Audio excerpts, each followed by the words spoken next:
Ever wonder how much it actually costs to make that penny in your pocket? Probably not something that keeps most people up at night, I know, I certainly never thought about it. but it turns out it's a lot more than a penny. And today we are going to dive deep into that very question. Looking at the cost of producing those everyday U.S. coins. That's right. And we're going to be taking a close look at the U.S. Mint's Fiscal Year 2024 report. And this report, well, it's got some pretty interesting stuff in it. It really does. So we'll get into all of that. But first, for everyone listening, I specialize in the study of currency and monetary systems. And I'll be your guide through this deep dive into the world of coin production.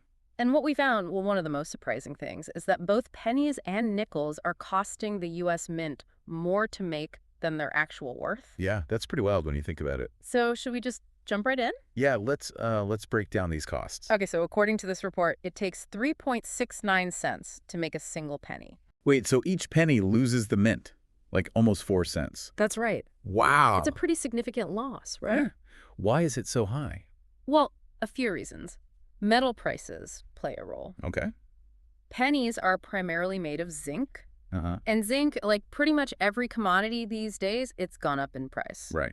Makes sense. But it's not just the raw materials. What else? Manufacturing itself is a big factor. You have to think about the entire minting process, Right. labor costs, and then the transportation of those coins all across the country. All those trucks, trains, planes? All of that factors into the final cost. So how about nickels? Well, they're not doing much better. Really? Yeah, a nickel costs, get this, 13.78 cents to make. No way. So that means the mint is losing over 8 cents for each one they produce. Wow. So you're saying that two of the most common coins in circulation are actually costing the mint money to produce? Exactly. It's a loss-making venture for sure. At least for those two coins. Right, right. The other denominations are okay. Oh, really? Yeah. Huh. How about the dime?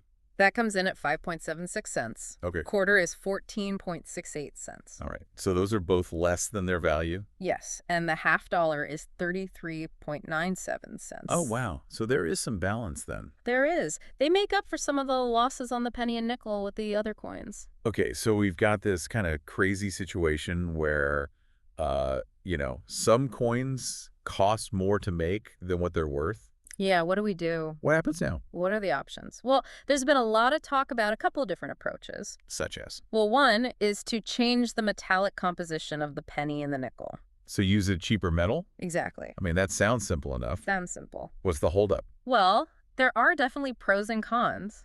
I mean, think about it. A cheaper metal might not last as long. Oh, okay. It could corrode faster. Yeah, that's true. Which, well, it kind of defeats the purpose of having a durable currency. Right. So it's more complicated than just, swapping it out with a cheaper metal. Much more. And then there's the even more drastic measure.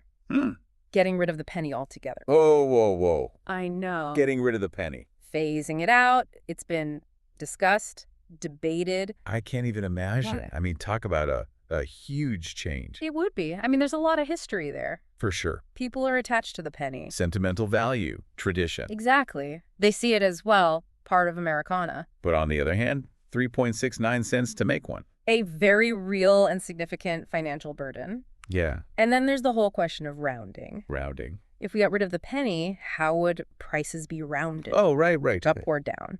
It sounds simple, but it could cause some problems. In what way?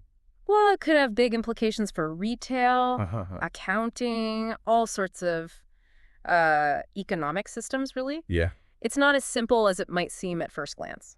Going back to the report, one thing that really stuck with me is this. Yeah. The U.S. Mint reported a loss of $85.3 million. It's $85 million. Dollars just on penny production in this last fiscal year. Wow. That's a lot of money. It really is. It's kind of hard to wrap your head around. I mean, we talk about these costs, but to actually see it spelled out like that. $85.3 million.